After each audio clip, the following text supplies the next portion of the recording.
जय माता की दोस्तों, आज मैं सुनाऊंगी माँ सिद्धिदात्री की कथा।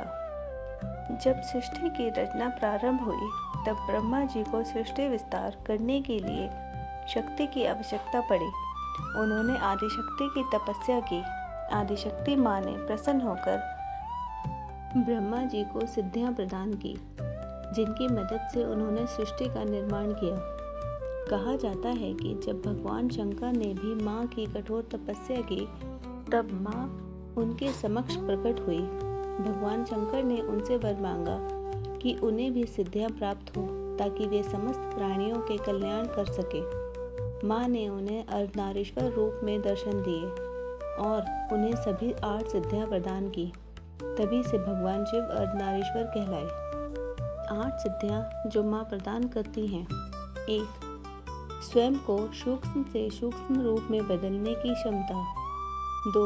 स्वयं को विशाल रूप में विस्तारित करने की शक्ति। 3. स्वयं को भारी से भारी बनाने की शक्ति। 4. स्वयं को अत्यंत हल्का करने की शक्ति। 5. मनचाही वस्तु या स्थान को प्राप्त करने की शक्ति। 6. इच्छित वस्तु या कार्य को पूरा करने की शक्ति। 7. संपूर्ण जगत पर शासन करने की क्षमता। 8. दूसरों को वश में करने की शक्ति। इनके अलावा माँ 18 अन्य सिद्धियाँ भी प्रदान करती हैं, जिनसे साधक आध्यात्मिक उन्नति प्राप्त करता है। माँ सिद्धिदात्री का स्वरूप अत्यंत सौम्य और करुणामयी है। वे सिंह या कमल के आसन पर विराजमान रहती हैं। उनके 4 हाथ हैं। इनमें शंख, गदा, चक्र और कमल धारण करती हैं। उनका दर्शन साधक को सभी सिद्धियों और दिव्य ज्ञान की प्राप्ति कराता है। नवरात्रि के 9वें दिन, जिसे माँ सिद्धिदात्री का दिन कहा जाता है, इस दिन माँ सिद्धिदात्री की पूजा होती है। इस दिन साधक का माँ का ध्यान करके सभी प्रकार के भय, रोग और दुखों से मुक्त होता है। ऐसा माना जाता है कि नवमी को माँ की आराधना करने से भक्त को मोक्ष की प्राप्ति होती है।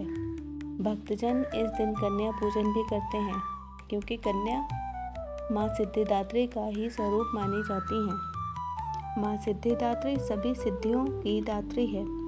जो भक्त श्रद्धा और भक्ति से उनकी पूजा करता है, उसे न केवल भौतिक सुख अपितु आत्मिक शांति और मोक्ष की प्राप्ति भी होती है।